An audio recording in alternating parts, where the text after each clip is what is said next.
Go, go, go, let's get it. I'm a trapping fanatic, that shit automatic, so I cannot turn it on or off. Bitches all on my dick, then she hop on my dick, I'm like, why you keep hopping on and off? Your bitch all on my dick, she be doing the most. I tell her, little bitch, she so extra. And my gun up on me, but not run up on me. Niggas, they wanna fight, they some wrestlers.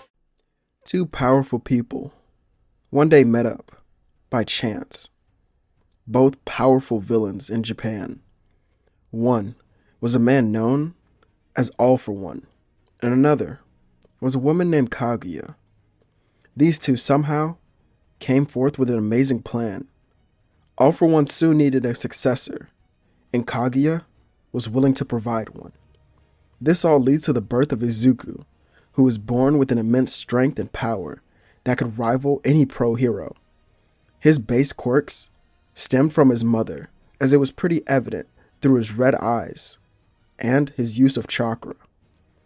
Izuku was raised to become the next symbol of evil, someone who would put fear into the minds of others. However, he was kind-hearted.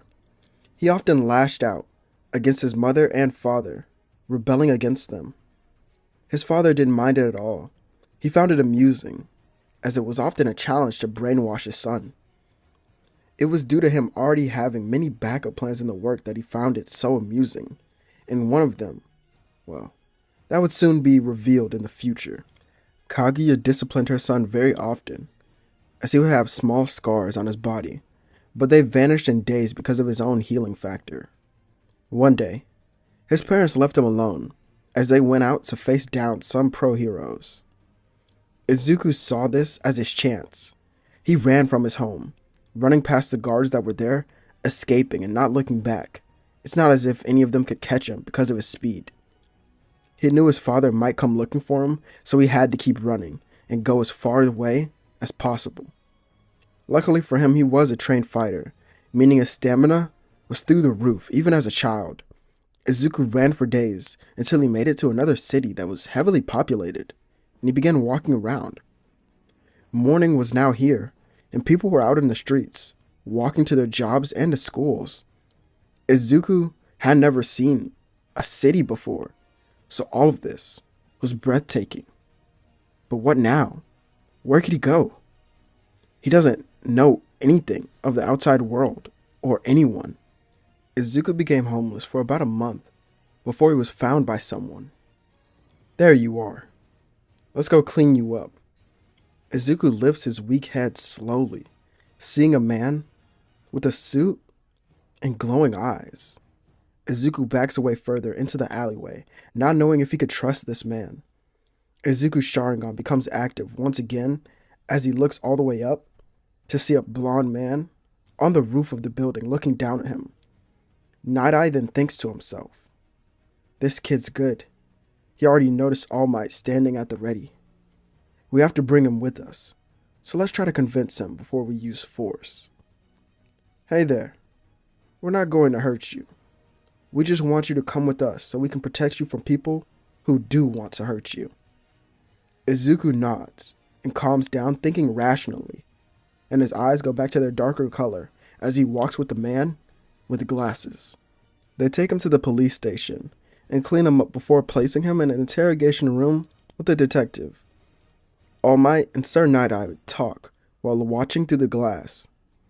Do you think the child knows anything about All For One? He has to. After all, we have strong evidence that points to him being related to him in some way, and even, well, he's the right age to even be the son of our greatest enemy. But why would a child like him, in that situation, run away? Don't think too much on it, All Might. I have a feeling this will go in the right direction. The interrogator and the detective soon come out with a stack of notes, shocking both heroes. He fully cooperated. The kid's name is Izuku. He's the son of the villains Kaguya and All For One. Sheesh. Anything else? His parents want him to become the next successor for the symbol that stands opposite of peace. He gave us the location of where he was raised and what's inside and who is there. However, he wants to talk to you, All Might. He has a question. All right, I'll go inside. The number one hero walks in the room and Izuku tenses up. This was the person who was made out to be the villain in his own eyes. A plague to the world that his parents wanted to fix. If he spoke out against this man, he'd surely be dead. So we'll have to wait for the right situation and the right time to ask his question. Izuku slowly looks towards All Might, seeing his smile. All his fear, anxiety, and stress instantly vanished. He felt this warm feeling inside, seeing this person, which meant everything he was told was a lie. The man who talked to you before said you had a question for me. Yeah, I do. Izuku then puts his head down because he's a little shy. Don't be shy. You aren't in any trouble, so go ahead and ask. Okay, here goes. If I wanted to become a pro hero, would I be able to? This shocks All Might and those listening on the other side. Seeing his expression, Izuku then shakes his head. Oh, no, it's okay. I understand. No one would want the son of the biggest villain to be a hero anyway. You don't have to say yes. Izuku continues to rant until a hand is placed on his head. This causes him to look up at All Might. I think you'd be a fine hero. Izuku's eyes widen, and with this excitement, causes his Sharingan to then evolve to the Mangekyo Sharingan. All Might wondered if this was dangerous, but Izuku hugged him. Thank you. It's my job, young man. Those are some pretty cool eyes you have. Do you mind telling me how they work so I can help you even more? Izuku nods and stands up. And then he thinks about it for a moment. He shows off every elemental attack that he has right now, and he shows off their combinations, or Kekkei Genkai forms as well. He then shows off his ability to use Yin and Yang release. Finally, he shows All Might what the base Sharingan could do. However, he didn't even know his eyes changed patterns and he would look into a mirror, as he has no idea what these new eyes are even capable of. All Might understands, as he says he's going to find a loving home for Izuku. The child thanks him, and they two would leave the room, with All Might making a call. All Might stays at the station with Izuku, sitting in waiting chairs, until a short old man walks into the room. All Might walks over to greet his old mentor, but is hit in the head with a cane. I didn't come for you now, did I? I came to meet the child that you told me about on the phone. Izuku peeps his head around the giant leg of All Might, looking at the man, who wasn't that much taller than him. Oh, there he is. Well, it's nice to finally meet you. My name is Gran Torino, but you can just call me Grandpa Torino from now on. All Might notes that he never got to call him a nickname, and the old man states All Might wasn't as adorable as this child is. The two then head off, going to the home of Gran Torino, where Izuku would be staying. He makes himself at home and looks around. Gran Torino asked him what he was looking for, and Izuku turns to him nervously. Well, I was told that old people have animals in their house, so I was hoping to see one here for the first time. Wait, kid, you've never seen an animal before? Well, about a month ago when I first left, I saw birds in the sky for the first time, but there weren't any animals in the city that I ran to. This shocks Gran Torino, as he realizes he has to adapt Izuku to the outside world. Izuku looks to him with a smile, and Gran Torino would say if he's good, they'll get a dog. Izuku hugs the man, as soon the years begin to fly by. After those 4 initial years, Izuku would be 10 years old. The next 3 years after that, he would begin building up his body, and then in the last 2 years before high school, Izuku would also have to learn how to use all his abilities and also conceal some of them as well.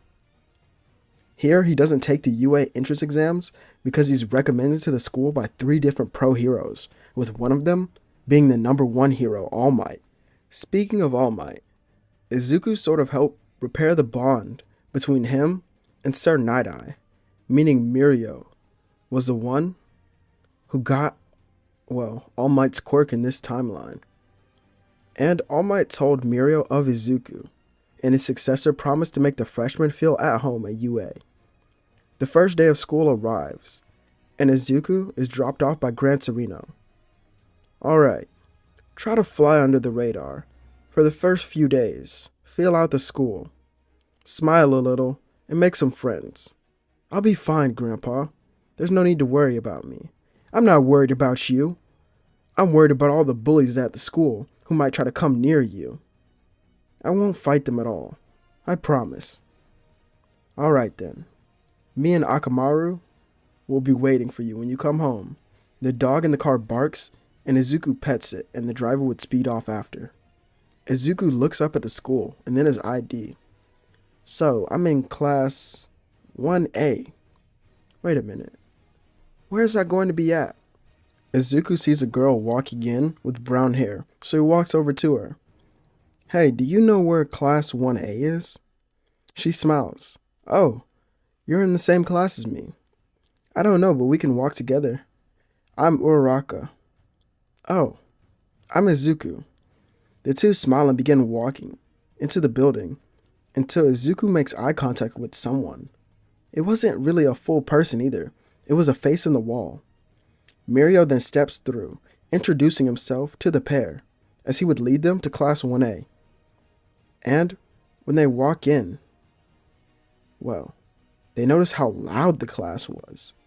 Two people continued to argue, but Izuku ignored them, talking to the rest of his classmates. Izuku sat next to Tokuyami, as the two had much in common. Jiro was the first to ask about his past. You weren't at the entrance exams, so you must have got a recommendation from one of the pros, right? Hearing this, the group that sat near him asked which pro was sponsoring him, and Izuku said it was more than one. Uraraka jumped. Really? Which ones? Izuku sat back, not knowing what to do. Was this really out of the ordinary? Well, the first one is my grandpa, Gran Torino. The second is a hero who's very close to me as well. Sir Night-Eye also helped with a lot of my training. And the final hero was the one who discovered me. Before Izuku could say the name, Aizawa got the attention of the class. He introduces himself as their homeroom teacher and tells them to meet outside. This is where another test would be revealed. Not only that, but someone was going to be expelled. Izuku shows off his physical prowess during each test, but doesn't really use any of his quirks. This confuses All Might, who was watching from around the corner, but figured out that the boy didn't want to show off too much. When Aizawa walked around, he had a question for the symbol of peace. You were his final sponsor, weren't you? All Might nods. It was necessary for him to be under the protection at the school. Just who is that kid? You already have a successor. All Might becomes very serious and tells Aizawa to ask the principal about it, as he doesn't want anyone to hear of the boy's origins right now. Aizawa does so, since homeroom was already over, and Principal Nezu reveals the truth to him. The next school days go on regularly with the freshman classes, who are getting used to UA. Class 1A specifically gets a visit from someone who will be their new teacher at the school. Well, he was a new teacher for actually several years now. All Might slides into the room, telling everyone to suit up and meet him on ground level. Each of the students come out in their hero suits, and Izuku walks out in white robes with his staff. Mineta walks over asking what kind of weapon it is. Oh, well, it's kind of hard to explain what it can do. It's not really a weapon, but it's part of my quirk in a way. Izuku makes the chakra rod vanish from his hands, and he turns to All Might, who began to speak. Their teacher explains the test for today, and the teams are picked. Bakugo here has no real rivalry with Izuku, but still sees him as someone he has to beat just because of his competitive spirit. If he was chosen by 3 of the heroes, that means he's an obstacle in Bakugo's way to number 1. As Uraraka and Izuku walk through the hallways of the building, he stops. I don't know if I should show it off here, but maybe I need to so that we can win. What's the best move for this type of test? Izuku gets an idea and stands back up straight. He makes hand signs, causing 5 other clones to then appear. Each of them runs in a different direction, and Uraraka heads to the top with one of them. Each clone pairs up with another, using the transformation jutsu. The pairs then head out, with one of them running into Bakugo. He attacks the clones but gets overwhelmed by their power. Bakugo is fast and still couldn't hit either of the clones. This caused him to get angry and create a larger explosion. Izuku's clone blocked the attack with his staff that absorbed the impact by expanding. Bakugo tries to break through this defense, but he wasn't able to at all. "You damn insects, I'll blow you all up." He continuously uses explosions, but nothing works. While he's distracted, Izuku and Uraraka meet up once again, and the rest of the clones surround Ida, who has no idea what to do. Is this some sort of mirage? One of the clones then appears behind him, touching the ground below his feet. Ice then begins to freeze his legs, but he breaks free and kicks the clone into a wall. It vanished in smoke, causing Ida's confidence to rise once again. However, there were still 5 more, and this wouldn't be easy. Just where is Bakugo? As he finishes this thought, a loud explosion rang through the ground below, and Bakugo exploded up to the top floor where they were. "I found you, nerds!" He rushed in forward towards the real Uraraka and Izuku, stepping in their way.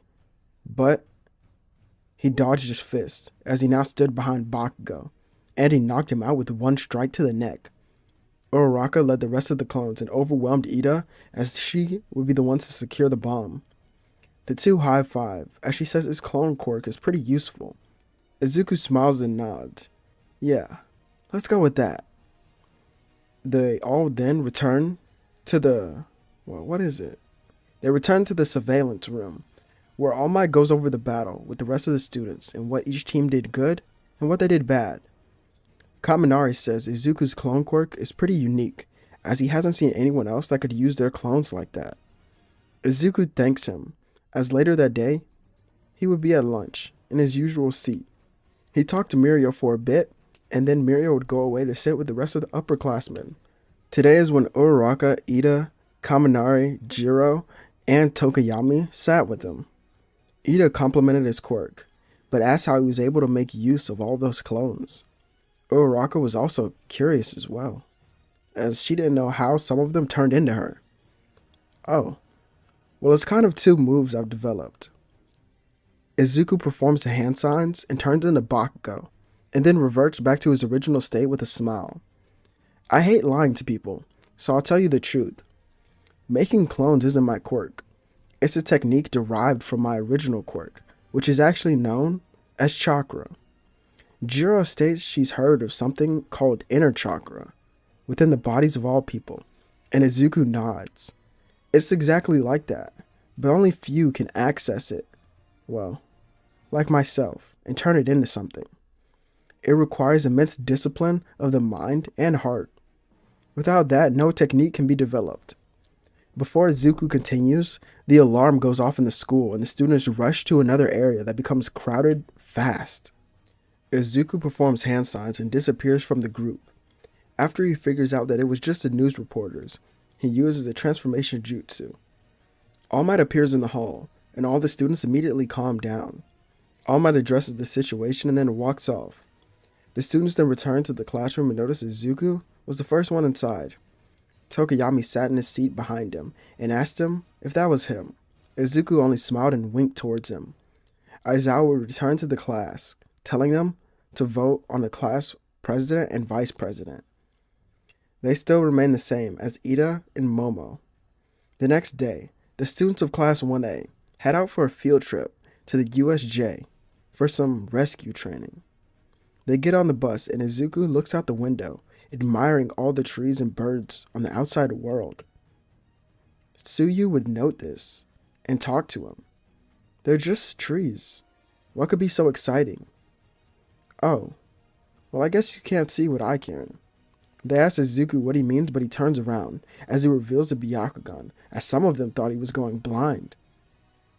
Izuku states how it works, and how he can look through the chakra of everything. So, he was seeing much more than just the trees. Aizawa noted that his quirks, even though he wasn't the successor of All Might, could push him to the number one position. When they arrive, they're greeted by Pro Hero 13, as she explains what it means to be a rescue hero, and how all pros should be able to handle any type of rescue situation. That's what separates them from the regular heroes, who just fight villains. They head inside the USJ, and Aizawa comments his fellow teacher All Might should have been here by now. As he states this, Izuku dashes right by him and performs multiple hand signs. He creates multiple earth walls to stop the villains on the steps below, as no one had even seen them yet, but thanks to his mastery of Sage Jutsu, he sensed them. Aizawa questions this until many of the walls are broken down by the villains. This kid's impressive. 13. Protect the students. Izuku then wonders how his teacher would fend off so many villains, but he could see it with his Byakugan. All of his energy was beginning to focus on his eyes, which meant he has some sort of dojutsu. Eraserhead jumps into action, taking down the villains right in front of him. Izuku then turns to 13. We need to call for help. Some of the students then run to the door, but it's locked. Izuku would stand up, cracking his knuckles, as he holds out one of his hands. He runs to the door with everyone telling him it's locked, but he only smiles. A giant Rasengan forms in his hand and then completely destroys the wall. Class President, it's up to you now. Ida nods and speeds out of the USJ, going to get some help. Izuku turns back and regroups with everyone, but is teleported away. He then falls from the sky into water, but he stands on top of it, shocking the villains who were looking at him from down below. One grabs his leg, but he swings it up, throwing the villain out of the water into the sky. He falls back down, but before he could even hit the water, Izuku lands a kick, sending him into a large rock. Tsuyu and Mineta watch as Izuku takes down the villains from the boat, and then he turns to them. Are you two okay? Yeah, what about you? Oh, I'm fine. I'm just a little wet. Izuku jumps to the boat and gets in a familiar stance while sitting down. Well, it would be familiar to us. Can you two guard me really quick? They nod, wondering what he was doing, until they hear his voice in their head. Can everyone hear me? The villains have scattered groups of us around the USJ. Aizawa-sensei, do we have permission to take them down? Permission granted. Just make sure all of you come back safe. All the students agree and then turn to their villains with a smile. Izuku stands up, with Mineta looking towards him. Why didn't you get help like that instead of having Ida run out? Izuku notes that this jutsu has a limited range since he only just developed it a couple months ago. The three now head off to the front of the USJ. The Nomu was fighting their teacher, and he was defended by a black wall. Aizawa then turns, seeing Izuku kick back the Nomu. Looks like we made it just in time. Mineta and Tsuyu jump out as well. The black wall vanishes, and it turns into a staff that floats to the hand of Izuku, who gets in another battle stance. Wait a minute. So you can do that as well? Hearing that strange voice, Izuku turns, seeing Shigaraki, but he looked different here. His appearance was similar to that of Kaguya, and Izuku could see it. Shigaraki forms a chakra rod, and he tries to send it towards the group, but it shatters, because he doesn't have control of this new quirk. Seeing that, Izuku asks Aizawa to handle him. The teacher nodded, asking Izuku to be careful, as he doesn't know what that creature can do. Then, he turned towards the Nomu. I can sense him. He's already on his way, so I'll just have to hold him off until All Might arrives. The Nomu appears again, but Izuku shows off how strong he truly is, as within seconds the Nomu has multiple chakra rods that pin its body to the ground. It tries to move, but more chakra rods are added to hold it down. Mineta then walks over, looking down at the creature. What is it? Izuku seemed confused. It has multiple sources of power. That could only mean one thing. It's made up of multiple people and their quirks. That makes me want to throw up.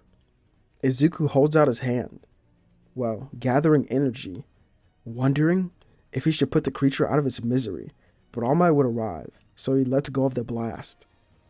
Izuku lets the pro handle it, and the battle is astonishing. Since the Nomu was already weakened to having the chakra rods embedded into its body, All Might was able to finish the battle with ease and not gain any injuries. Aizawa, by this time, had also defeated Shigaraki, but in this moment of need, he created flames somehow that forced Aizawa to flip away. Ice and water surrounded Shigaraki as we saw Todoroki, who had just arrived. However, the water came from Izuku. The two students look at each other and rush in at the final villain, who was teleported away. The USJ incident would conclude as many of the other pro heroes would arrive to help capture the remaining thugs and villains. While this went on, Izuku walked over and talked to All Might. The villains that escaped, the one that did escape, is the project that All For One was working on. This shocks All Might, as he wonders if this villain could become as strong as Izuku. In the base of the villains, Shigaraki arrives with small injuries, as someone on a small screen begins to speak to him. Good work. Seems you even run into your other half. But do not forget that you are better than him. Even if you cannot do what he can right now, in time, you shall soon surpass him. Shigaraki bows. Yes, my master. After this attack, the school is closed for just a couple of days until it reopens. During these days at the home of Izuku, he talks to his grandfather about the incident and what he saw. He talked for hours, knowing that the villain he saw was a clone of him of some sort. He didn't really get to see his face, but he assumed they could be quite similar in looks. Gran Torino could see the worry on his grandson's face, so he hit him on the head with his cane. Remember these words, Izuku. There can only ever be one you. He then points his cane to Izuku's heart and smiles. This is what makes you different from that clone. This causes Izuku to smile and thank his grandpa. Akamaru jumps on Izuku and starts to lick his face. Yeah, I know, Akamaru. There is really only one me. However, it's still concerning. When Izuku then returns to school, he's called into the office of All Might. Don't worry about the villain that attacked, as Sir Night-Eye is on investigation for it. Izuku nods and heads to class, where he's told about the sports festival by Tokuyami since he missed the announcement by his homeroom teacher. The day would go on as normal until lunch. When the doors are opened, Class B is standing there. Izuku uses his transformation jutsu to get by as Aizawa and heads back to the office of All Might. Mirio was already there, which was perfect. Can you help me develop this jutsu, Mirio? The older student smiles, looking at Izuku, saying he'd be happy to help. Izuku bows, thanking him, because he wants to use it in the sports festival. He leaves the room and goes to lunch, while the two would continue to talk. Mirio, what do you think of him? All Might then states, you will most likely become the next number 1, and I believe he's the closest thing we have to becoming the number 2 hero. Or he could even become your sidekick. Mirio looks down at his hand, closing his eyes. He's the strongest in his class. But he still works hard, just like everyone else. And he's pretty hard on himself. But I guess that's just due to his upbringing, since you've told me about it. And now, he knows that he's been replaced. I believe he feels as if he needs to prove himself, that he was always the better option. I think he'll be a fine hero. All Might would agree, and as it comes to the afternoon, they meet up for the first day of training, with Sir Night-Eye being there as well as Gran Torino. Izuku asked Mirio to show off One for All, and he did. Izuku looked at it and nodded. This form isn't as strong as One for All. Hell, it isn't even close. But it could be used during a sports festival. Izuku shows it off, leaving everyone there in shock, but he falls to one knee shortly after. Mirio helps him up, saying that they've got some work to do. As we skip past these short days of training to the sports festival, where Mirio, Sir Night-Eye, and Gran Torino sit in attendance to watch Izuku. Class 1A is seen in their waiting room, wondering when they were going out. Izuku sat talking to Jiro and Kaminari when he was approached by Todoroki. All Might was the final hero who sponsored you, wasn't he? Izuku nods as this shocks everyone. Alright then, I have to be the one to defeat you. Kaminari stands, telling Todoroki to calm down, but Izuku stands up for himself. I don't want to lose to anyone until I show the world what I can do. I have to keep winning in order to become a good hero and save a lot of people. The students of Class 1A are called out, and Bakugo gives the same speech as in canon. All the other classes begin to turn on their class, seeing them as the main target. Midnight then reveals the first event to be an obstacle course. Izuku looks forward, wondering what will be on the inside. More importantly, what abilities should he show off? The gates open and many rush forward, with Izuku being up there due to his base speed. The 0-point bots appear and Izuku looks up. Whoa, that's pretty cool. Before Todoroki can even freeze one of them, a green blur goes right by him and Bakugo. Forming the staff, Izuku cuts through 6 0-point bots and they crash down on the other contestants. This angers Bakugo and Todoroki, who race after him. Izuku then stands at the large gap, wondering how he would get over it. He thinks about flying over, but maybe he should save that ability for later. Instead, he creates hundreds of clones that make a bridge for him to run straight across on. Todoroki and Bakugo were already catching up to him. Out of my way, you nerds. Bakugo then goes forward towards the landmines, but some would explode on his face. Izuku then runs behind Todoroki, who was using ice to slide across the mines. Todoroki would come in first, with Bakugo coming in second, and Izuku in third. The only reason that Bakugo beat him was due to him stopping. Right after he crosses the line, Bakugo grabs him by the collar. Why did you stop running? Izuku shrugs, saying he must have gotten tired. Bakugo isn't buying this for even 1 second, and begins preparing an attack, but is stopped by midnight. Todoroki himself is wondering why Izuku only ran behind him, as he could have passed him. Once everyone else arrives, the second event is revealed, as it's a cavalry battle. Since Izuku doesn't have the 1 million point bounty, it's easier for him to create a team. Here, his team consisted of Tokiyami, Uraraka, Ida, and himself. Ida helps make their strategy, which would be to evade and attack. Ida and Uraraka will act as the movement for the group, with Tokiyami and Izuku being the offensive pieces to the puzzle. Izuku thinks about it and walks over to Midnight, asking her a question. She nods and smiles, saying that's fine. Everyone then gets in their starting positions and it begins. Most people head right for Todoroki and his team since he has the most points. This gives Izuku's squad an advantage. As some of them rush towards Todoroki, Izuku flew by them, grabbing their headbands. He then returns to his group with a bunch of them, shocking them that he has a flying quirk. Even his teachers, except for All Might and Gran Torino, had no idea. Gran Torino, in the stands, scoffs, causing Mirio to question this. Aren't you happy Izuku is doing really good? You and me both know that he's holding back. Sir Night-Eye then pushes his glasses up further, saying Izuku doesn't want to show off his real strength because he believes the villains are watching this event as well. Izuku lands on the hands of his teammates and looks around. He then noticed that everyone was staring at him and then began rushing in towards him. Ida would quickly ask him what headbands he grabbed, and Izuku looks down, seeing the 1 million point headband there as well, as this would shock him as he doesn't remember grabbing it. Well, we have to make a plan quick. Izuku looks around at each of his team, noticing they have no openings to get through. Tokiyami, right. Izuku places his hands together and his eyes would change pattern, with them beginning to bleed. A half-body, four-armed Susanoo, green in color, forms around the team, causing everyone to stop.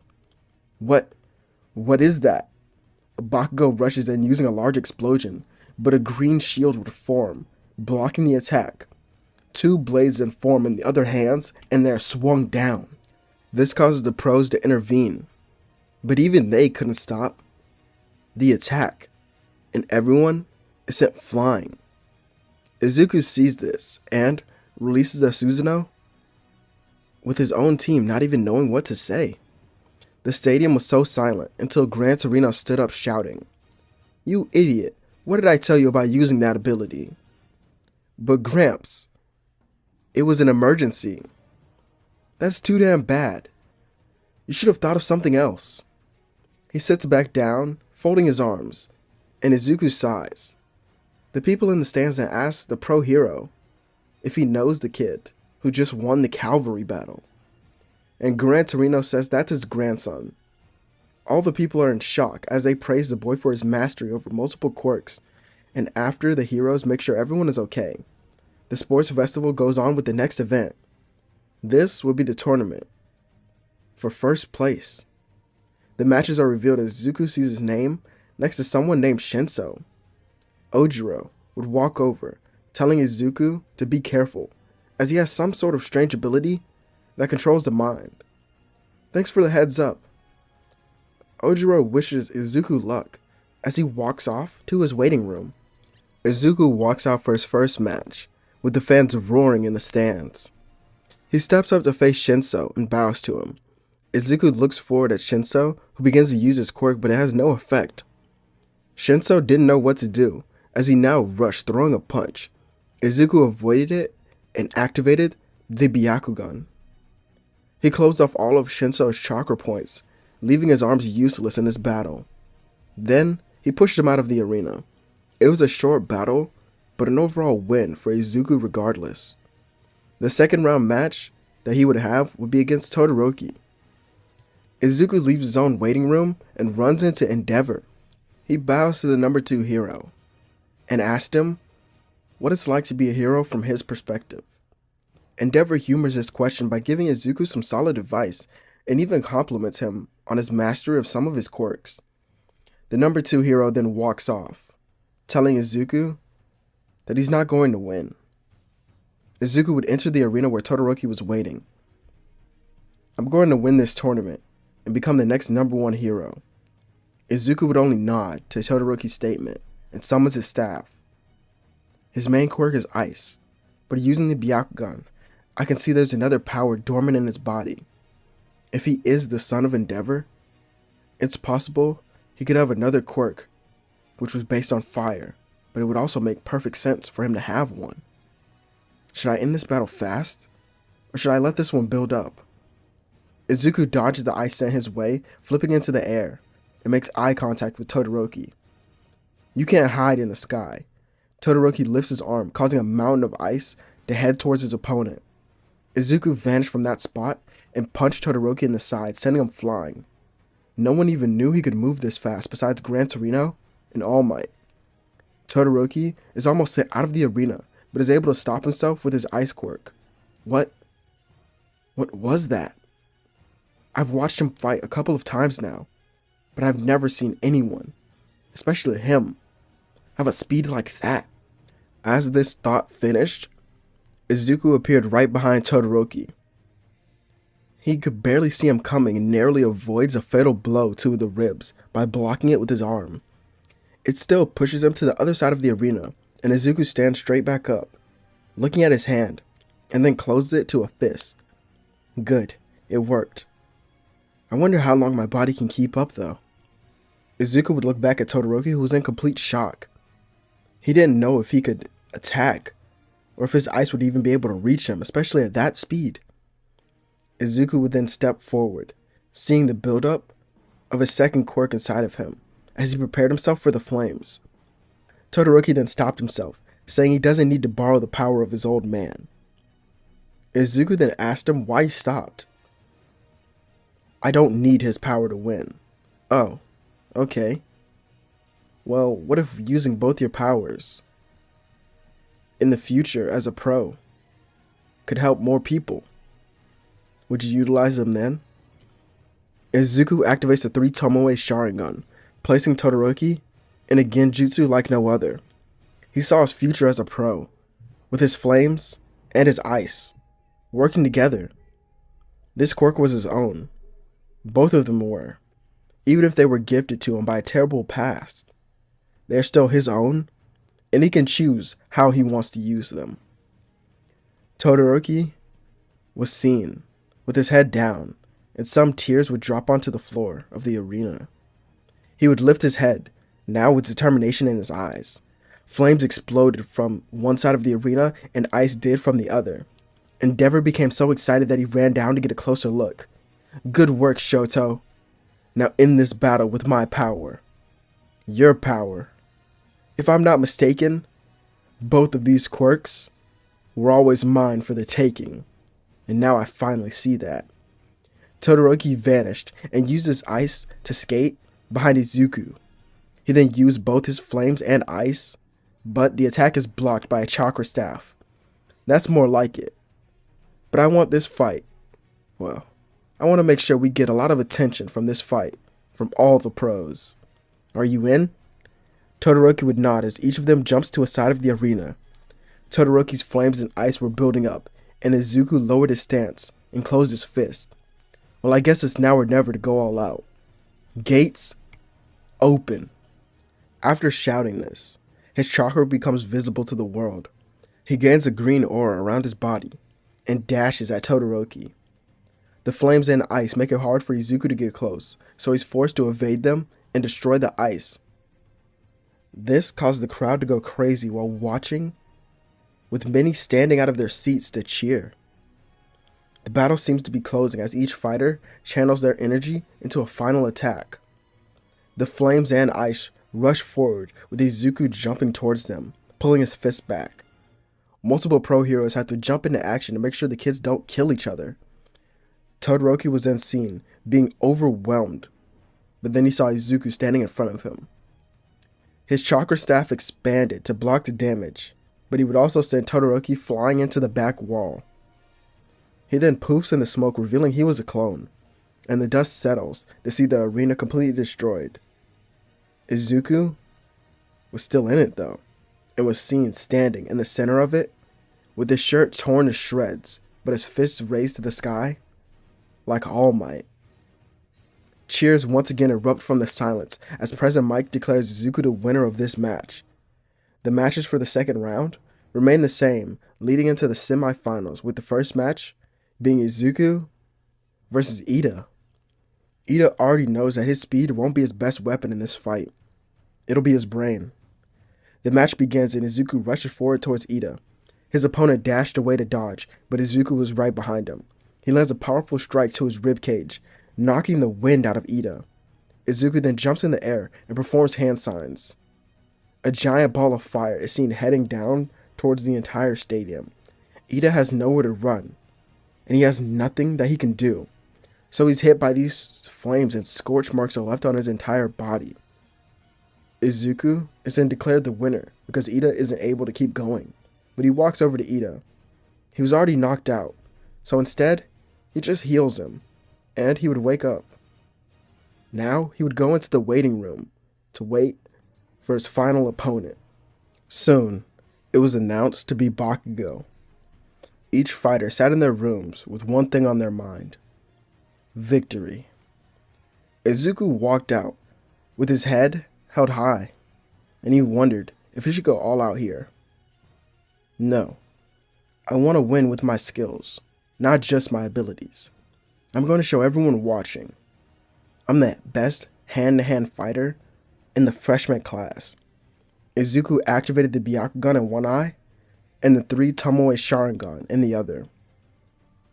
He gets in a Hyuga-like stance and puts one hand forward. Bakugo blasted towards him, but Izuku dodged, striking him in the leg. Bakugo then turns, not letting him phase him, and swings his other leg. Izuku blocks the strike and then hits him in the chest, sending him back. Stop pitying me and go all out like you did against Todoroki. That's an ability I've only been able to use once a day Bakugo tells him that he doesn't care and rushes back in. This time, he uses an explosion to propel himself over Izuku and then held, his hand to the back of his head. Got you. Bakugo lets out another huge explosion, but Izuku uses a 360 palm rotation to deflect it back onto his opponent. What the hell was that? Izuku then stops spinning and looks down at Bakugo. He punches the air, sending an air palm that knocks him out of the ring.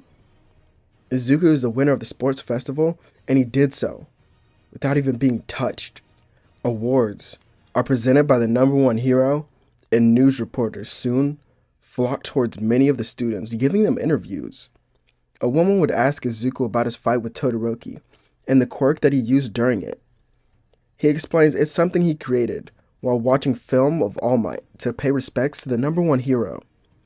Izuku then heads off to Ida, asking about his brother. Ida tells his friend not to worry, but Izuku scoffs. I can heal him, better than any doctor or hero. This shocks Ida, as the two would head to the hospital where his brother was in critical condition from the hero killer. Izuku walks in, performing hand signs and placing his hands on Ida's brother. A green light appears around the patient, and Izuku sat there for minutes until his eyes opened once again. I've repaired the scars on his body and his bones. Now, he just needs to rest for a couple of weeks. Izuku then leaves the room after being thanked by the parents of the brothers, and then heads home. The next day at school, they are told about their internships, and Aizawa shows the class who has the most. Izuku and Todoroki seem to have a lot, and so does Bakugo, which isn't surprising at all. Izuku had already chosen the hero association he wished to go with. He just needs to come up with the hero name. Midnight would walk in the room to help out with it, and he ends up with the Sage of Six Paths, or just Sage for short. Midnight likes the name, but she questions the Six Paths part. Izuku then creates 5 other clones in the room, as each of them shows off an element where his abilities stem from. She nods, saying he's creative. And later that day, Izuku heads to the office of All Might to discuss his internship at an agency. All Might gives him some recommendations, but Izuku had already made up his mind. Days later, we just see him returning home and walking in. Gran Torino hits him on the head for choosing him instead of another active pro hero. Izuku states he doesn't need to train physically. He wants to prepare his mind for the worst to come, when he has to face his counterpart that was created. Izuku does this genjutsu or mental training for days, until Gran Torino forces him to get out of the house. They would go on a patrol, and this is when the city was attacked.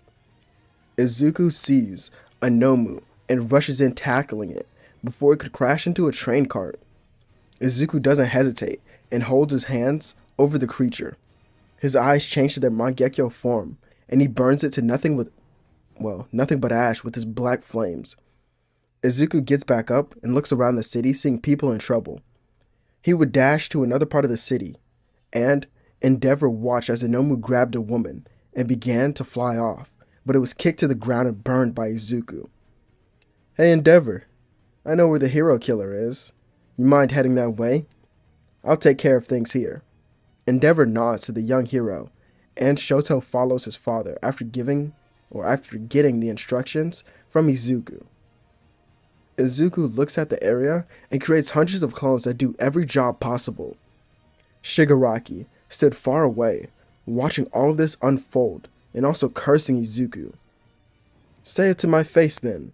Before Shigaraki could fully turn around, hearing this voice, he was sent flying by the real Izuku. He lands in the street with minor injuries and looks towards his opponent. I'm not ready to fight you just yet. I didn't ask you that.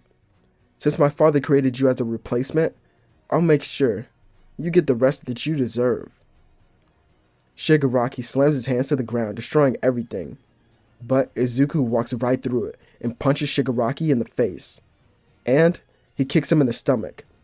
You're just a cheap copy. Why not rebel like I did? Shigaraki is almost teleported away until black flames into the villain, causing him to flee without Shigaraki. Izuku continuously beats up Shigaraki until he gets up. Being a pawn for All for One and Kaguya isn't a good life at all. But there's only one way to free you. I'll have to kill them both. Shigaraki begins laughing. Be careful there, hero. Your dad's side is beginning to show. Izuku turns around, using the vanishing Rasengan, but Shigaraki had already been teleported away. Izuku returns to the main parts of the city to see that the hero killer had been captured, but he still makes his declaration, which would lead to many villains now seeking out Shigaraki, who is recovering from his battle with Izuku. The internships only last a couple more days before the students return to UA for their final exams.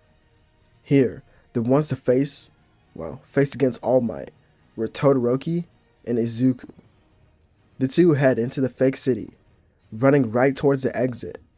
All Might then confronts them and slams a fist into each of them. They vanish into smoke as it's revealed these two were just clones and the real ones were hiding on the top floor of a destroyed building. We won't have much time before he finds us, so what's the plan? Do you want to capture him, Todoroki? Well, it's possible, but that would be a hard job to accomplish. Do you have any jutsu that would work well against him? Izuku's eyes then widen. I have one that could work, but we need to get him to follow us to that darker building on that side of the town. Izuku nods, and Todoroki would do so as well. Leave that to me then.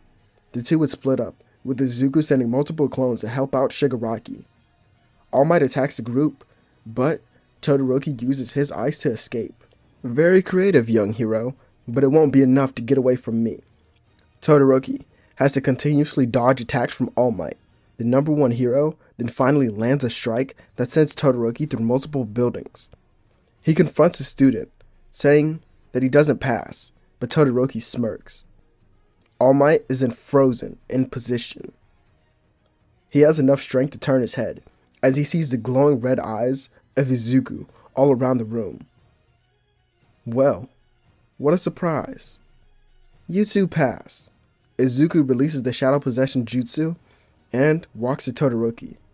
Nice work leading him here. Well, we won thanks to your plan. The two then walk from the building talking, with All Might staring on. It feels like just yesterday. He was an abandoned boy in an alleyway. But now he's en route to become one of the best heroes Japan has ever seen. The rest of the students in the class do their test, with some of them failing and some of them passing. The hero camp is then revealed to the students, and Class 1A decides to go shopping for the weekend. And here, Izuku doesn't encounter Shigaraki. This was due to him recovering from his injuries. As later, the students of Class 1A are seen on a bus, but then they stop on a cliffside. Alright, get out. The students get out, and Aizawa would say that we'll meet you at the camp. The students are confused until Izuku looks down. Utilizing his Byakugan, he was able to see the monsters that were created within the forest. Well then, let's go. The strongest members of the class then jump down, as we see Ida, Todoroki, Izuku, Bakugo, Kaminari, and a few others all look forward at the beasts created by the forest. This shouldn't be hard at all. The students of Class 1A finally make it to the camp in the afternoon. A feast is then held for their first day, and then the next day, training begins. Aizawa goes to Izuku asking a favor from him. Since you have experience in all sorts of abilities, I think you should help the others with their quirks. Izuku nods, first walking over to Todoroki. What are you working on? I'm trying to better develop my flames, even further without overheating, but I keep burning myself out. Well, have you tried to use both of them at the same time? What do you mean? Well, you use your flames and your ice separate as of now, as it's kind of like this. Izuku shows off flames in one hand and ice in another. Since you're more of a long-range fighter, this attack would more suit you. Izuku then turns towards the forest and creates an arrow of flames, but then surrounding it was ice. He shoots it forward with great speed, and it destroys part of the area. This causes him to be scolded by the cat heroes and his teacher. Todoroki, though, thanks him as he now better understands what he has to do to get even stronger. Izuku does this for the rest of the class as well, except for Bakugo, who rejected his advice. But for everyone else, it's pretty effective. Even the students from Class B would ask for his help. He doesn't mind at all, as he wants everyone to become great heroes. That night, Izuku sees Koda by himself and went over to talk to him. Koda argues with Izuku for wanting to become a hero, and Izuku decides to tell him a story. Hey Koda, how good are you at keeping secrets? Pretty good, why? Then I'll tell you a story about a boy, different from the rest. He had a family, yes, but there was no love in his home. Constantly, his parents abused him for his powers. Day in and day out, he got no rest at all. He tried his best, hoping to make them happy. However, they always seemed to want more. One day, he was left alone, and he saw this as his chance. He escaped. He kept running and didn't stop. He didn't want to go back to that dark place that he called a home for so long. For weeks, he kept running until he stopped. But why would he stop now? He's alone. It's even worse than before. At least he had parents. Well, that's what I thought too, Koda. But the boy's mind was truly at peace. The world around him provided a sanctuary where he felt free. This was something he wasn't used to. This was the world of the heroes. The one that the heroes created for people just like him, seeking refuge. Izuku keeps going with the story, leaving an impression on Koda, as his outlook on heroes and the world around him has started to shift because of Izuku. Even if it was only by a little bit so far. Over on a mountain that looks down on the camp, the League of Villains are seen standing, and Shigaraki now possesses the one Tomoe Sharingan. We'll demolish them soon. He flips his cape and turns around. As the next night, a game is held as the teachers will propose it for everyone to play in the forest, as this will be a good cool down, since they've been training pretty hard. As they play the game, purple smoke would enter the area. It makes it hard for them to breathe. In different areas, the League of Villains made their move. Izuku himself is told by Mandalay to find Koda. The young child sits on the side of a cliff, wondering what was going on down there, but when he turned around, he saw the muscle villain. You're dead meat, kid. Koda begins to cry and tries to run, but the villain gets closer and closer. As he throws a fist, Koda was protected by a black sphere that surrounded his body. The muscle villain tries to break through it, but he can't at all. As on the inside, Izuku looked down at Koda. Do you have any injuries? He shakes his head no, and Izuku smirks, ruffling his hair. Good. Now sit back and let me handle this. Wait, Izuku. He's dangerous. Can you really beat him? Of course I can. The muscle villain throws another punch, and Izuku lets go of the truth-seeking orb, and he catches it. The muscle villain would smirk. There's our target. Who knew we'd be so lucky to find you? The villain tries to pull his fist back, but it's stuck. Izuku isn't letting go at all. Lightning begins to surround his body as he uses the gates to become even stronger, and with one punch to the chest of the villain, he's taken out. Koda couldn't believe his eyes and what he was seeing. Izuku was that strong, but wasn't that much older than him. Koda then remembered the story that Izuku had told him and decided to ask. The boy from the story. He was you. No, you're him. Izuku nods, and Koda was shocked. If he was able to overcome everything that happened to him, then it shouldn't be hard for Koda to do that as well. Izuku would look down at the villain, and saw that he was completely knocked out, and walks over to him. He creates branches that surround his body to hold him there. As next, he grabs Koda and heads back to the building for the camp. Since the battle had ended early, Izuku arrives just in time to see Aizawa defeat Dabi's clone that Twice had created. He drops off Koda and listens to the message that Aizawa had for everyone. Instead of going to find Mandalay, Izuku just kneeled down and did it himself. Now, he can head straight into the forest to help everyone out. The first person he runs into was Tokoyami and Shoji. Shoji was trying to help Well, Tokiyami controlled Dark Shadow, but he had no luck at all. Izuku thought this was perfect that they ran into him. As Tokiyami and Dark Shadow would burst towards him, he smirked, creating flames and lightning. By mixing them together, it would create a light explosion that knocked out Tokiyami. Shoji would go to carry him, but Izuku stops him. He would create a clone that picks him up and heads back to the building. Doing this also gave him another idea.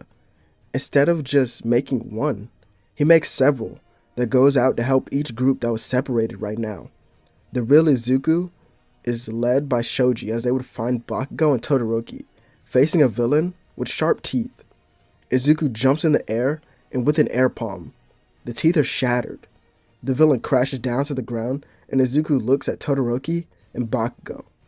We should regroup with the others to make sure they're still okay. I've sent out clones, but I don't know how strong the enemy here is. They head out, and this is where they're confronted by one person. Shigaraki was sitting down on a rock as he points to Izuku. Let's do battle. Here and now. Izuku sighs, telling the group to get out of here now. They ask why, but in an instant, Izuku shows off another one of his techniques that he's developed, which is basically the flying Raijin, as he teleports them all to the camp building where their teacher was waiting. Izuku then looks back at Shigaraki. Let's end this. Just me and you. Shigaraki begins laughing and reveals his red eyes to Izuku. No, that can't be. Yes, it is. This Sharingan, as we're now equal, brother. Izuku quickly activates his own Sharingan, but the League of Villains was transported to the area as well, alongside the Nomu that they brought with them. All of them then rush Izuku, who dodges the flames with Dabi. While airborne, Izuku does multiple hand signs. Lightning style, scatter shock. Zigzag waves of lightning scatter across the area, hitting some of the members. Izuku then floats to the ground, where Toga tries to get his blood with a needle. He sees through her attack, stepping to evade, and then punching her in the stomach. Twice begins to create more and more clones that attack Izuku, as some of the clones even transform into him. This makes the battle a little bit harder for Izuku, but he keeps going. Shigaraki then joins in, trying to use Decay. But he stops. Well, his hand is stopped by the staff of Izuku. Isn't this fun? If you had stayed with father, you could lead them with me. This angers Izuku, who pushes back and has the dodgy attack of the Nomu. Shigaraki begins to taunt him as well. So this is the extent of your power. What a shame. I'll show father who is better, by killing you here. Izuku then hears the voice of Mandalay in his head. Everyone's out of the forest and safe. You're cleared by Aizawa, Izuku. Thanks. I really appreciate that. Shigaraki rushes back in to attack Izuku, who began to stand still, but was protected by the Nomu from the black flames. It burns the creature to nothing but ash. Then, Izuku looks at Shigaraki. This is where he finally shows off his other Mangekyo Sharingan ability, Kodo Amatsukami. Shigaraki quickly tells the League of Villains to step back from Naruto, but Dabi continues to shoot out his blue flames. They're stopped by a half-body Susanoo with 4 arms, as the League is then teleported away from the area into the base of the students, where they would capture Bakugo still. This caused Aizawa to call himself a failure, until he hears the voice of Izuku in his head. He explains the plan, and then returns with little injuries to his body. The first person that runs to him was Koda to ask if he was okay, as Izuku nodded, but then had a saddened look, knowing Bakugo had been captured. Later, when the police arrive, the students are taken to their homes, and Izuku goes with Aizawa to meet with the pros. Mirio and Sir Night-Eye were there as well, as Izuku showed off his eyes once again, explaining what each one can do. He then tells them that Shigaraki is under his control right now, but doesn't even know it. He also knows where Bakugo is because of the seal placed on his chest, so at any moment they could teleport to him. The heroes who don't know Izuku are vastly impressed, but wonder what he was still doing being a student. The others then make a plan to take down the villains and lure out the 2 symbols of evil. The final battle will take place, as it all bets on Mirio, All Might, and Izuku as they all have someone to defeat. This battle would be one that shapes the future of the world and Japan as we know it. Days of preparation go by as the school is looked down upon in Japan for their security. They have to take the backlash from all of this, as they don't want the villains to find out their plan. Once everything was over, well, they plan to reveal it all to the press. The students from UA are left out of the loop from all of this, and just have to hope that the teachers and pro heroes can handle it. However, Izuku himself went to visit Bakugo's parents, as he apologized for using their son in a selfish way. At first they were mad at him, until Izuku explained Bakugo is the only one from their class strong enough to resist the villains. Right in front of them he stands and then stabs his own hand, making a promise to bring their son back home safe, as if he fails, he won't ever use his quirks again. They nod, as they have no words for Izuku. This was a statement, even for him. Once the pro heroes were ready, Izuku stepped into his hero uniform and took a deep breath. Gran Torino looked at him before he left, as he would lay on the couch as he wasn't going on this mission. Don't sweat it at all, kid. Just remember who you are, and that nobody can change that but you. Izuku hugs his grandfather and walks out of the door. He regroups with the heroes and smirks. Is everyone ready? Each one would nod as he says, "Let's go." At this time, in the base of the villains, Bakugo was rebelling against him, and as he made his declaration to become the #1 hero, all the rest of the heroes teleported into the building, with each member of the League of Villains being taken down within seconds as they were so shocked and surprised. Izuku then teleported Bakugo into his house, as his parents were shocked that he suddenly appeared like that, and Bakugo screamed out the name Izuku, causing his parents to smile. Back in the base, Izuku looks to Shigaraki, asking where they were, but Shigaraki says it's already too late. No matter how many heroes you bring, it won't be enough. Shigaraki and the League are then teleported to the destroyed Nomu facility to see all the heroes in that area on the ground bleeding. He turns around, seeing Kaguya and All For One standing there. He kneels immediately out of fear, and they scold him for not killing Izuku already. Before he could even explain, the voice of Izuku was heard. It's not like he could have, if he wanted to.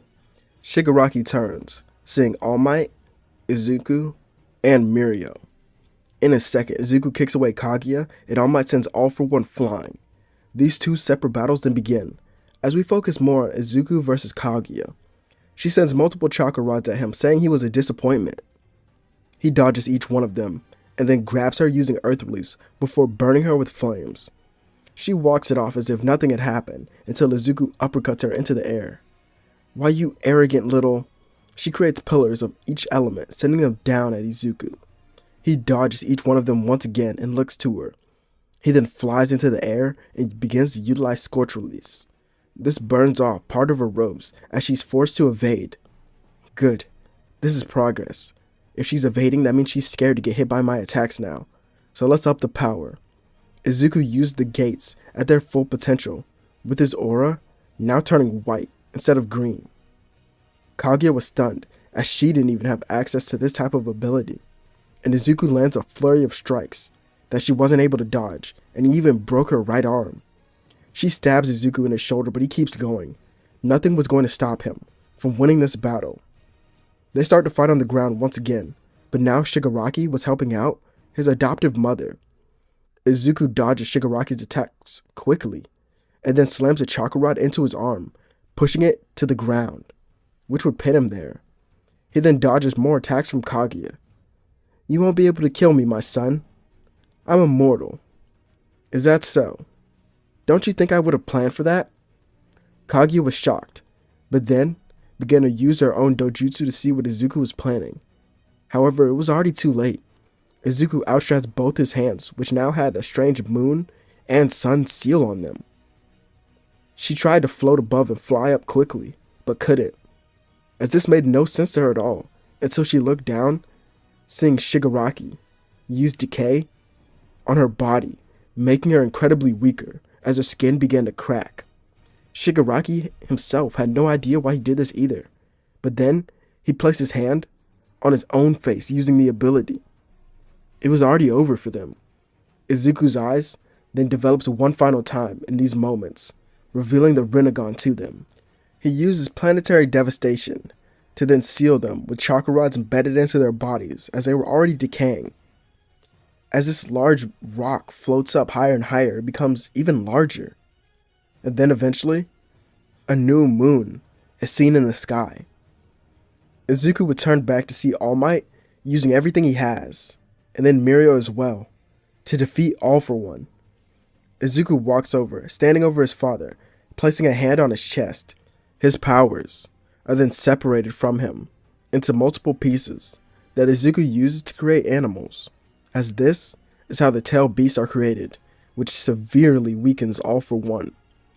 Izuku leaves him there, and the three heroes stand in victory, with many watching on from the screens in a nearby city. Izuku looks over at All Might, thanking him, before passing out from exhaustion. He's asleep for days in the hospital from the battle, and All for One is in prison, as his will finally seems to be broken.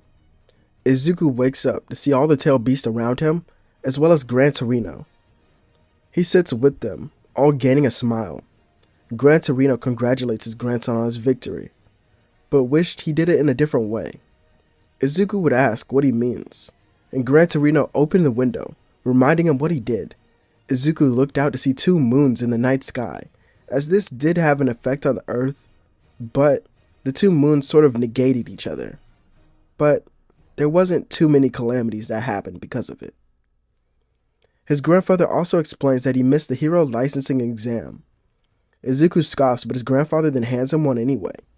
This was a gift from the pros, as you help defeat a great evil. Izuku sits in the bed and looks down at each of the animals he's created as he named them. And each one, well, they separate to go to each part of Japan, but one of them would stay with Izuku, that being Kurama. Izuku sits there wondering what was going to happen next, but then hears a buzz in the room as he looks to his phone to see that he was getting a call from Sir Night-Eye. Izuku answers the phone, and he talks to Sir Night-Eye about working with his agency on a new case. This shocks Izuku because he just woke up, but the pro hero explained that the will of All for One cannot be stopped so easily, even if his own is broken. Izuku stands up and gets ready to leave the hospital. By now, the students of UA were in the dorms, and Izuku had to head there first in order to set up his own room. Since he can't bring Akamaru with him, because he's such a big dog now, he brings Kurama, since he was still just a baby fox. Next, when the students wake up, the next morning, Izuku was there on the couch. A bunch of them ran towards him, hugging him, and they tell him about the battle, and they ask what happened after. Izuku assumed all of this would happen, but he's so glad to be back in school, with his friends, as it finally feels like he can have a normal life. The day goes on as usual, as at the end of it, Mirio takes Izuku out on patrol. They walk through the city, with many noticing who they were, since the battle was broadcasted. Izuku was still quite nervous around so many people, and with so many approaching him, but he had to get used to it. The two heroes continue down the street, with Mirio beginning to explain that he's been having weird dreams about his quirk, as he believes it's not just super strength and speed, there's more to One for All. Izuku listens in until a girl runs from a dark alleyway. She trips and Izuku catches her before she falls. The little girl that knew who he was. She hugged him and then whispered into his ear, War is coming." Izuku remained calm while watching a mysterious man walk from the shadows, claiming to be her father, and that she was just clumsy. Izuku then created a mind link between himself and Mirio. "We have to leave her for now, and then rescue her later. I placed a seal on her back so it won't be hard for us to find her." Mirio understands, and they let the girl go, as she begins to cry thinking no one would save her, but then hears the voice of Izuku. "Don't worry, I'm coming, and so are the rest of the heroes. Just be a little strong for me, and hold out a little bit longer." She nods and walks away with Overhaul. Izuku then transports himself and Mirio back to the office of Sir Night-Eye and explained what they've just witnessed. The Hero Association is gathered that night, And they have more information as well. Izuku is told to speak first and he does. There's some sort of war on the horizon, and the little girl is at the center of it. Her quirk, from our research, is powerful and could prove to be dangerous if weaponized in the right way. I've placed a seal on her that cannot be removed at any time, so we can rescue her. He then sits down and listens to the rest of the meeting, as All Might has retired during his small coma, so they need to rely more on Endeavor and Mirio and Hawks. But Hawks is out on another mission right now, so they don't know when he'd be back. The teams are assembled, and there are different people in each unit. Some of the students from Class 1A are gathered as well, as they will be needed. This will be the final push, of the large villain organization that's in the shadows. We then get a glimpse of the Meta Liberation Army and Overhaul's villains that he's got together, as they were preparing as well. And since there was no Kaguya, All for One, or Shigaraki, the League of Villains had joined them as well. Days go by, as Izuku was training harder than ever with Bakugo, Todoroki, Kirishima, and Mirio, as all of them were pushing each other to the limit, with All Might being there to guide them. During their training is when Mirio unlocks Black Whip for the first time ever, but instantly realizes that he can't do anything with it, and as he thinks this, it vanishes. The past vessels then tell him that he needs to find a way to get rid of his original quirk in order to fully master One for All. This shocks Mirio, but he decides to tell no one and makes a decision on his own. In a city where people roamed around and villains hid in the alleyway, the heroes arrived to put everything on the line. Izuku looked to Mirio as they transported themselves to the base of Overhaul. Izuku grabbed Eri, telling her everything would be fine, but now they were surrounded by groups of villains. Izuku quickly summoned Kurama, who stood in front of Eri to protect her, as by now, he was a human-sized fox. Izuku and Mirio did their best, but Mirio could tell that Izuku still hasn't fully recovered from the battle with Kaguya, so he takes more of an offensive approach here in the battle, using 60% of One for All to push the villains back. After this was done, two people then walk into the area. Not just Overhaul, but Reed Destro as well. Izuku calms himself and gets ready for battle. It begins, with each side being evenly matched so far. Izuku trades blows with Reed Destro and Mirio overwhelms Overhaul.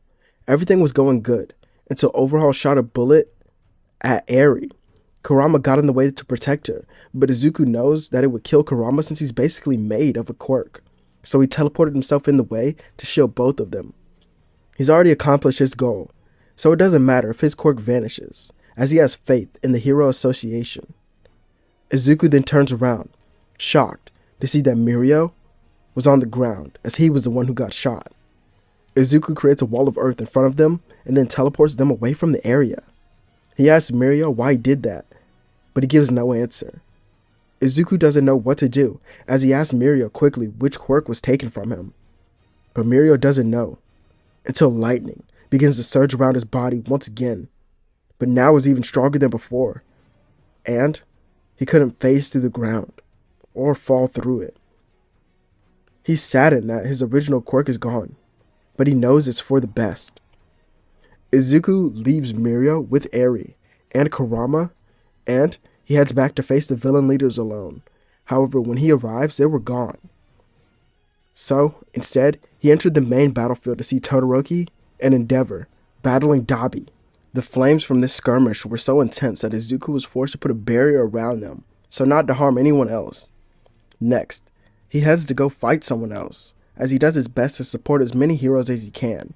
But even Izuku knows he's not at full strength, as it's evident through his base Sharingan and not the Rinnegan.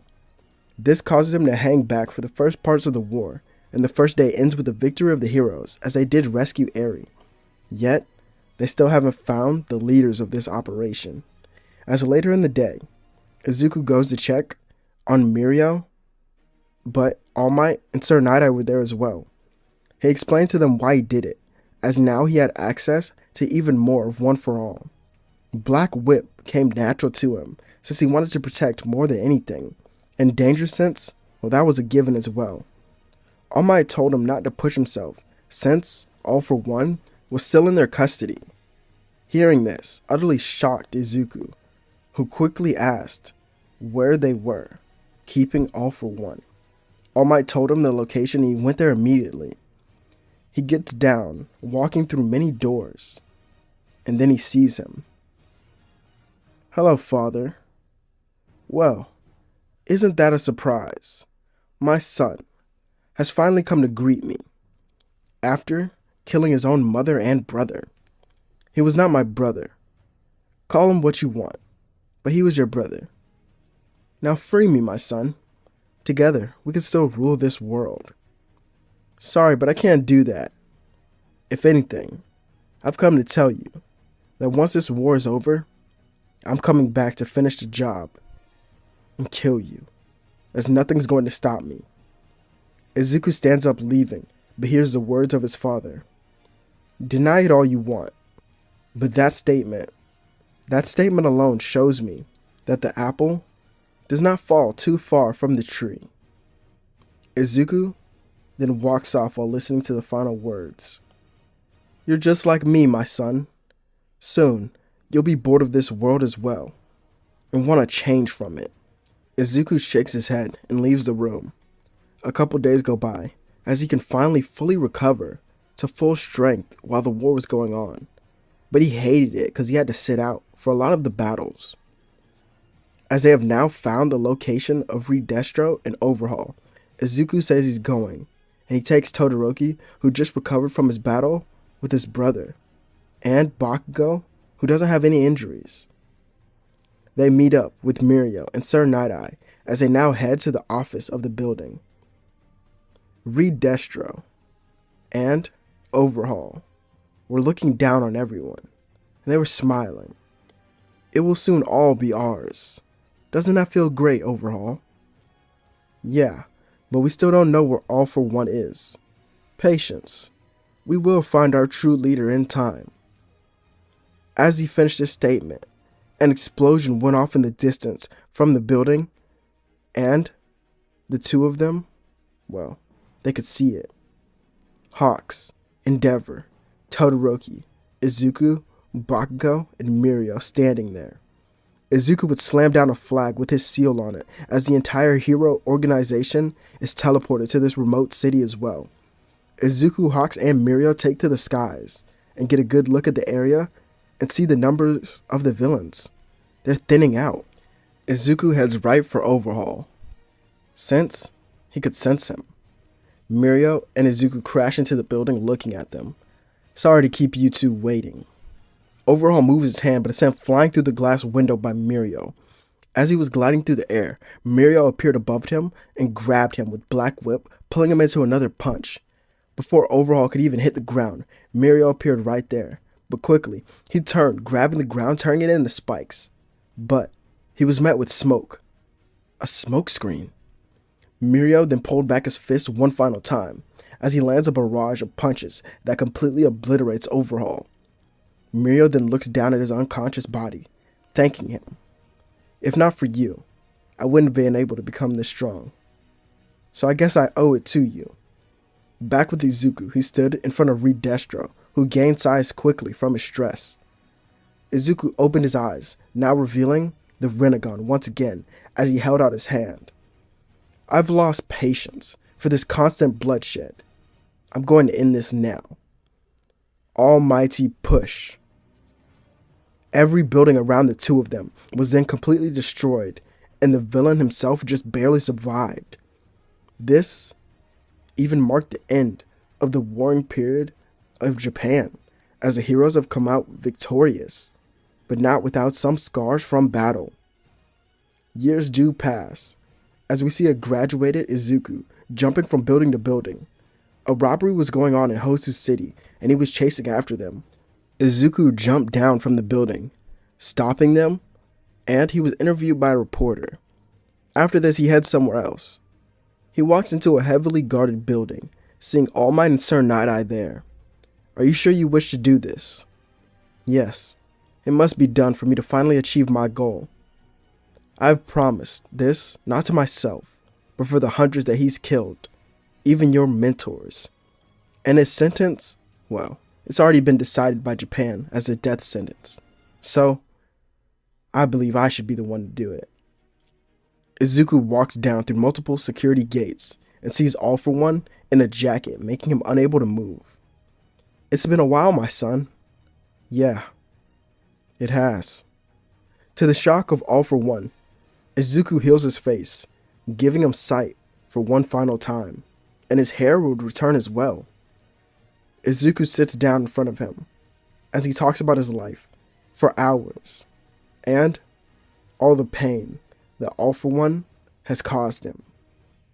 After listening to it, All For One was silent. It's as if he felt bad for his son, or at least that's what Izuku thought, until he heard laughter echoing throughout the room. All For One laughed at his weakling of a son. There's no way you could have been a weapon of evil. You can't even control your own emotions. Izuku sighed and raised his hand. Lightning surrounds it, and he jumps back. Izuku dashes forward, and with one strike, cuts off the head of All For One. Good riddance. Izuku leaves the room and heads out into the night to collect his thoughts. He gets a text on his phone, as the next day he heads somewhere. He shows up to a middle school, wearing a hat and shades to go in disguise. As a kid with dark hair, with a hopeful smile, then walks through the gate, as he has a bunch of kids surrounding him, calling him strong. He thanks them, and then looks in the direction of Izuku. You ready for some training, Koda? You bet I am. I'll see you guys later. Wait, Koda. Who is that? Izuku takes off his hat, and all the kids nearly pass out, seeing Izuku Torino, one of the top heroes in the world right now. Izuku takes Koda to a beach where Kurama was laying down waiting for them. Finally, you two are here. Koda, since you have a powerful affinity to water-based abilities, I wanted you to meet someone for the next step in your training. Izuku then stomps on the ground, and it splits the waves, revealing the three tails in the water. Before Koda could go forward, the voice of someone is heard. Hey, Koda! The black-haired boy then turns around to see Eri, arriving on the beach with Mirio. The two kids greet each other with their custom handshake, and Izuku would smile at Mirio. Don't you think you're moving his training a little too fast? No, not at all. I can't live forever, so I'm going to entrust everything to Koda. I thought he'd be scared for the responsibility at first, but he wasn't at all. He seemed more excited than ever to help others. I guess that's because he's better than me. I ran away for so long, didn't I? It makes me pretty lame. Mirio cheers up Izuku, saying he's done so much in a short amount of time, and Izuku nods as he looks back at the beach to see the pair of Koda and Eri. They were sparring. She moved fast and punched even faster, and Koda dodged swiftly using his quirk. I think the next generation of heroes is going to be just fine without us.